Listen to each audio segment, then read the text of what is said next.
I never thought I'd be sharing this, but here goes. I'm Anya, 34, and a financial analyst basically, the responsible one in my family. Growing up, money was always tight, a constant worry. My younger cousin, Chloe, though, total opposite.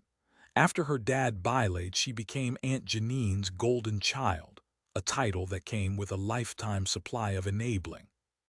I've always tried to help Chloe out, financially and emotionally, but it's created this weird power thing between us. I just overheard something at her 30th birthday that made my blood run cold, and now I'm questioning everything. How did I not see this coming? The party was peak Chloe, all champagne and Instagram filters. I excused myself from Aunt Janine's endless praise and headed for the patio, needing air. I heard Chloe's voice before I saw her, laughing with some guy I didn't recognize. "Yeah," she said, her voice dripping with fake sweetness. "Anya's always around, thinks she's so important, but honestly, she's just here for the free food." My stomach dropped to my knees. Free food. After all the money I've funneled her way. I felt a cold wave wash over me, starting at my scalp and spreading down to my toes. I wanted to disappear. To rewind time. To pretend I hadn't heard. I stood frozen, eavesdropping as she continued. Seriously, she'd RSVP yes to a funeral if there were crab cakes, always looking for a handout. My chest tightened until I could barely breathe. It was a casual, cruel jab, but it felt like a betrayal of everything I'd ever done for her. Crab cakes. Was that all I was worth? A provider of party snacks. I had paid for half of the party, including the damn crab cakes. I stumbled back inside, the music suddenly deafening. I saw Chloe across the room, laughing, radiant. Did she even know the damage she'd just inflicted? Was I really just some walking ATM to her? "You're making a big deal out of nothing," Aunt Janine would say later, her voice laced with that familiar dismissiveness. But it wasn't nothing. It was a lifetime of being used, dismissed, and taken for granted, all summed up in one casually cruel sentence. This wasn't about crab cakes, it was about me, and I was starting to realize I was always the one paying the price. I waited until the party thinned out, cornering Chloe near the dessert table. "Who paid for this party, Chloe?" My voice was sharper than intended. She blinked, feigning innocence. "What do you mean?" "I mean, who actually footed the bill, because last I checked I Venmo'd you a significant amount." Chloe shrugged, picking at a macaron. "You offered, Anya, it's not like it's a big sacrifice for you. You make so much more than me." My heart pounded like a drum against my ribs. "So because I'm successful it's okay to talk about me like that, call me a freeloader." "Oh, come on, Anya, I was just joking." Her tone was light, dismissive. "Why are you bringing this up now? It was one little comment." "It wasn't one little comment, Chloe. It was a complete disregard for everything I've done for you. Don't be so dramatic. We're family. We should support each other." Guilt trip. Always the guilt trip. Support or exploit. The words escaped before I could stop them. Chloe's eyes narrowed. "That's not fair. I never asked you for anything." My hands wouldn't stop trembling. "Really? Never." My throat closed up, words trapped inside. "You're making this so weird. It's my birthday. Can't you just be happy for me?" She rolled her eyes, already bored. I stared at her, really looked at her. The entitled smirk, the practiced deflection. Was I actually seeing her for the first time? That never happened the way you're describing. The words echoed in my head, a mantra of manipulation. I felt the heat sensations on my face burned with humiliation. "Fine," I managed, my voice barely a whisper. "Enjoy your party, Chloe." I walked away, feeling utterly defeated. Was I wrong? Was I overreacting? Maybe I was just there for the free food. But even as the thought stung, a tiny spark flickered within me. Maybe, just maybe, I deserved better than this. A week later, my phone buzzed relentlessly. Aunt Janine. Again. I ignored it, focusing on the spreadsheet in front of me. Numbers, unlike people, were predictable. Another buzz, and another. It was a barrage. Finally, I answered. "Aunt Janine, what is it?" "Anya, darling, Chloe's having a terrible time, just awful." Her voice dripped with concern, or was it accusation? "I'm sorry to hear that." I kept my tone neutral. "Well, you know how she is, so sensitive and with, well, you know." Know what, Aunt Janine? I already knew. The lack of funds, the growing panic.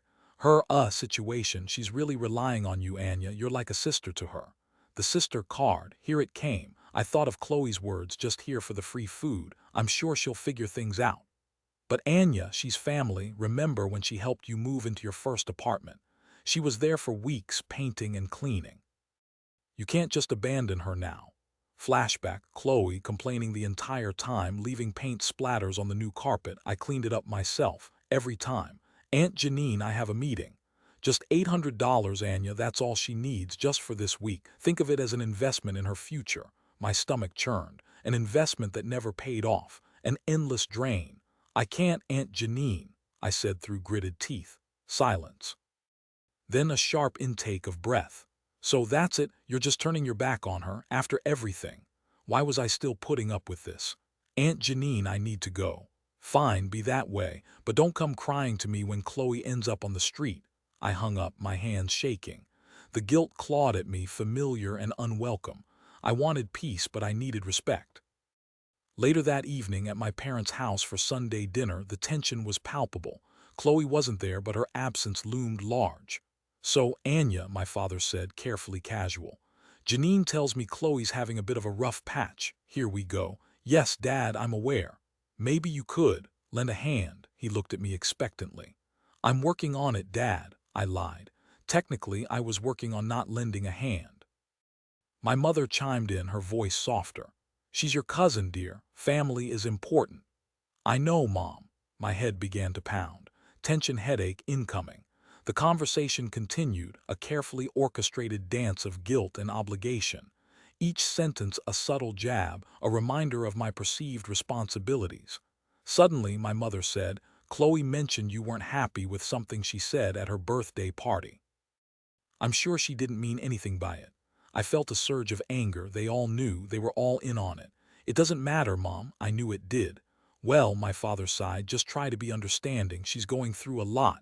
I pushed back my chair. I have an early meeting tomorrow. I should get going.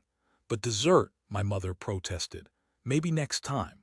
I stood up, grabbing my purse. Don't you want to take some leftovers? My dad asked. No, thank you. I kissed them both on the cheek, their faces etched with disappointment. As I walked out the door, I heard my mother say, she's always in such a rush. I didn't reply, I just kept walking. This wasn't a full confrontation, but it was a start. I was setting a small boundary, and for the first time in a long time, it felt like I was heading in the right direction. The Sunday dinner disaster left me drained. I needed to talk to someone, really talk. Jess, Chloe's old college roommate, was the only person who'd ever seen through Chloe's act. I called her that Tuesday. Hey Jess, it's Anya, long time no talk. Anya, wow, how are you? What's up? I'm okay. Actually, things are kind of a mess, family stuff. I hesitated, suddenly feeling foolish. Never mind, I shouldn't bother you with this. No, tell me, I've got time, spill. It's just, Chloe, she said some really hurtful things at her birthday party and things have spiraled. I cut off my financial support and now everyone's mad at me. I minimized the details, making it sound like a minor squabble. Wait, what? Financial support? As in, you've been giving Chloe money? Jess's voice rose in disbelief. Yeah, well, just helping her out. A few hundred a month. Anya, a few hundred. How long has this been going on? Years, I mumbled, feeling my cheeks flush. Years, Anya, that's insane. You realize that's not normal family behavior, right? You're not her personal ATM. I know, I said, feeling defensive. It's just that she needs it. Does she really? Or has she just learned to rely on you? Chloe was always good at playing the victim. Jess paused. Tell me what happened at the party. I finally told her everything. The crab cake comment, the dismissal, Aunt Janine's enabling, my parents' disappointment. As I spoke, the words sounded even more ridiculous. The crab cakes. It was all so childish and yet so deeply hurtful. Jess was silent for a moment. Then she said, Anya, that's awful. You deserve to be treated with basic respect. Chloe's being manipulative and your family is enabling her. If anyone else treated you that way, would you accept it? No, I whispered. Exactly. You're a kind, generous person, but they're taking advantage of you. Chloe's always been jealous of you, Anya. You're successful, independent, everything she isn't. Jealous? I'd never thought of it that way. Absolutely. Remember that time she tried to sabotage your presentation in college? She was furious when you got the internship and she didn't.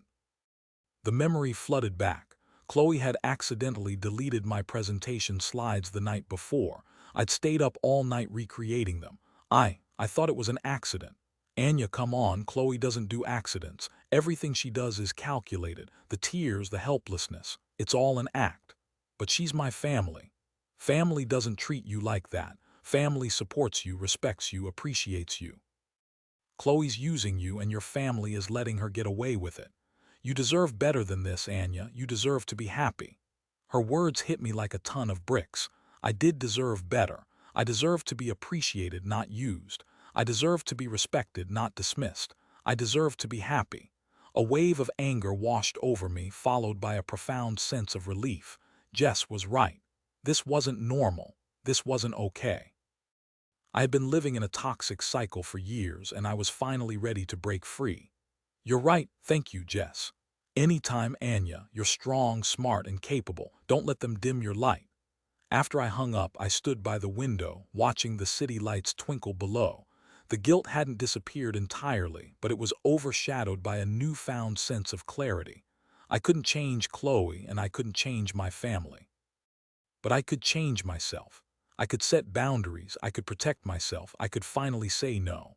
And for the first time in a long time, I felt a flicker of hope. I knew it wouldn't be easy, but I knew I could no longer allow Chloe's behavior to dictate my life. She might try to shame me online or try to get the family to come after me, but I was done. I had a voice now. I would control my life. Then the notification, a Facebook post. Shared by Aunt Janine. Chloe's words blazed across the screen. Sometimes the people who appear to have it all together are actually the most controlling. Is it really helping if you dangle financial support over someone's head, then snatch it away when they don't meet your impossible standards, asking for a friend? The comments exploded. So true, gaslighting, name and shame. A picture of Chloe looking victimized accompanied the post. My blood turned to ice. This was a direct, calculated attack, a public shaming, a manipulation tactic amplified by social media. My hands clenched, I saw red, something snapped. The years of resentment, the constant pressure, the blatant disrespect. It all coalesced into a single, searing point of rage. The anxiety vanished, replaced by a cold, unwavering resolve. I stood taller, shoulders back. My voice when I spoke was steady, unfamiliar. I felt a strange sense of calm, a quiet certainty. I wouldn't engage. I wouldn't defend myself online. I would not give her the satisfaction. Internally, a volcano roared. Enough, I was done. Finished. No more. I picked up my phone. No apology. No explanation. This ends now. The post was still burning in my mind. But panic wouldn't help. Planning would. First, screenshots. Every comment, every share, every word of Chloe's manipulative narrative. Evidence. Then Jess, another call, her voice a grounding force. Don't engage, Anya, it's what she wants, let it play out. Consulting a lawyer crossed my mind. Defamation, probably not worth it, but knowing my rights felt empowering. A quick Google search yielded relevant articles. Knowledge is power. I needed to protect myself legally. My savings. Secure, untouchable, Chloe would never see a dime. A mental checklist, bank accounts, investments, all safe. A plan, a detailed step-by-step strategy for dealing with the inevitable fallout. Sunday brunch at my parents'. Chloe would be there, Aunt Janine too, the epicenter. Avoidance was impossible. I drafted responses to anticipated accusations. I'm not controlling, Chloe, I'm setting boundaries. This is about your choices, not my money. Rehearsing, practicing, strong, calm, assertive, clothes, something professional but not intimidating. A navy blazer, simple dress, armor preparing my physical presence. A safe place to retreat, my apartment stocked with comfort food, calming tea. A sanctuary, my internal monologue raged. Don't let her win. You're not the bad guy, she's projecting. This isn't your fault. But anxiety nipped at the edges. What if mom and dad take her side?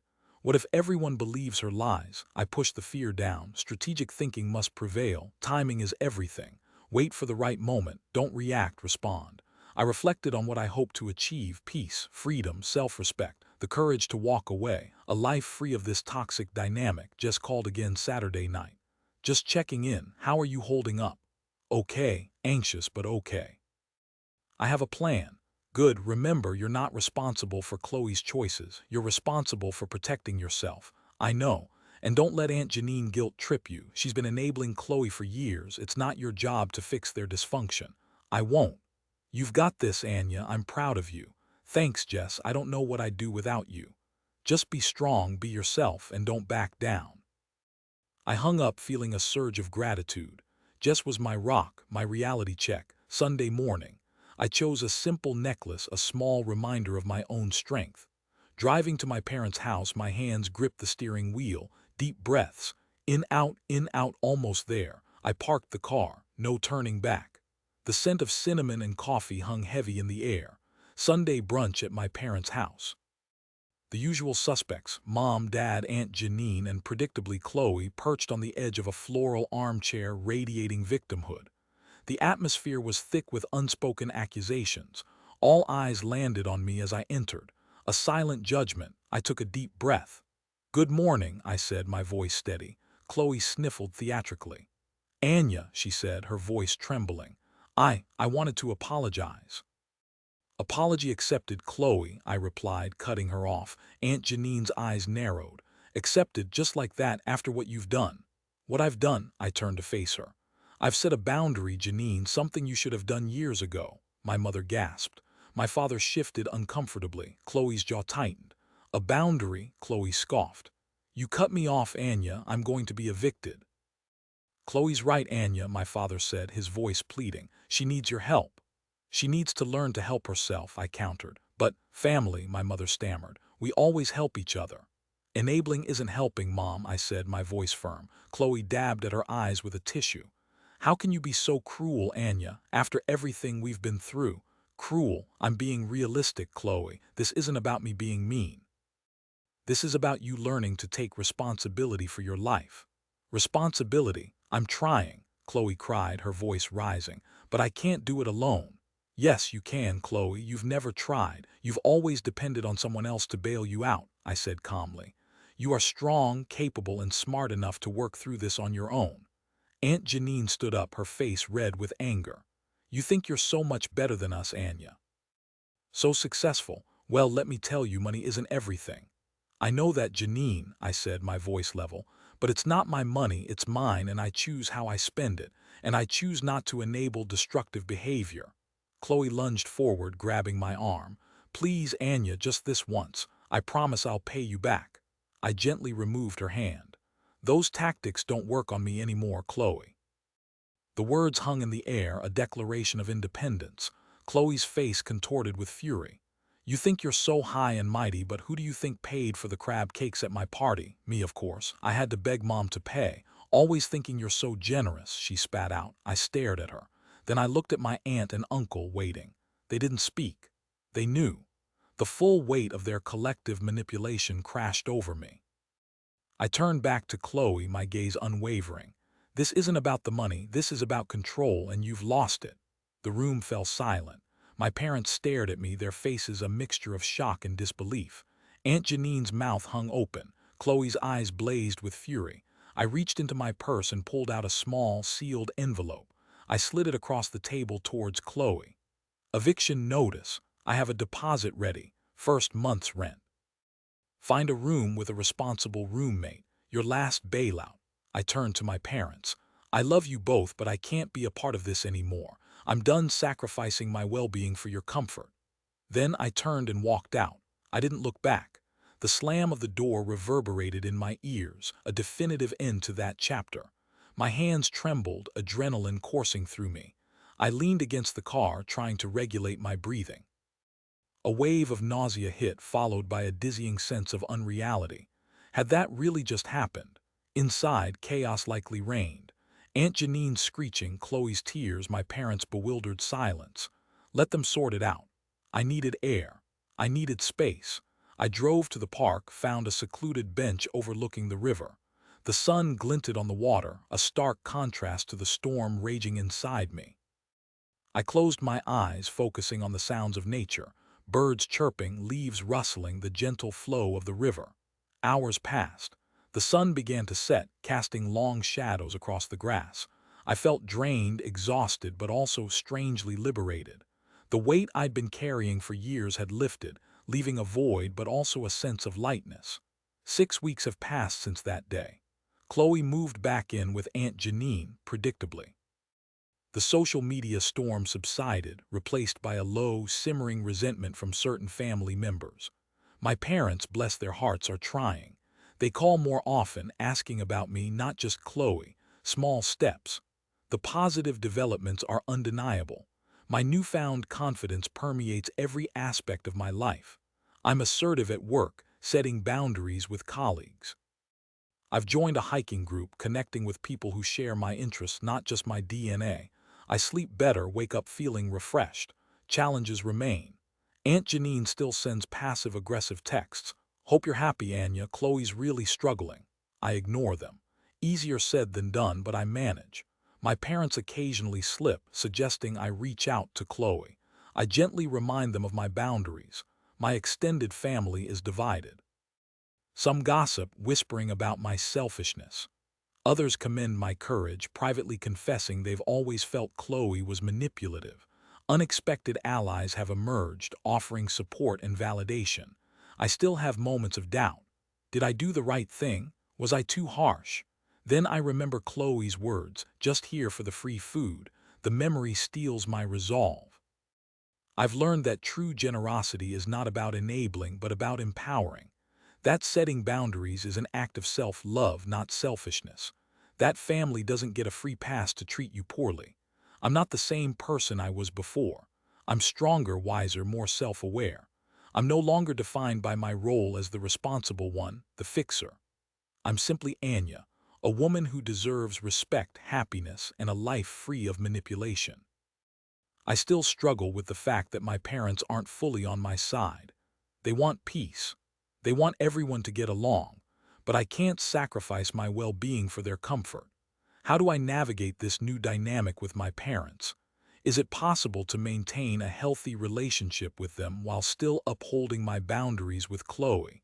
Has anyone else dealt with similar family pressures?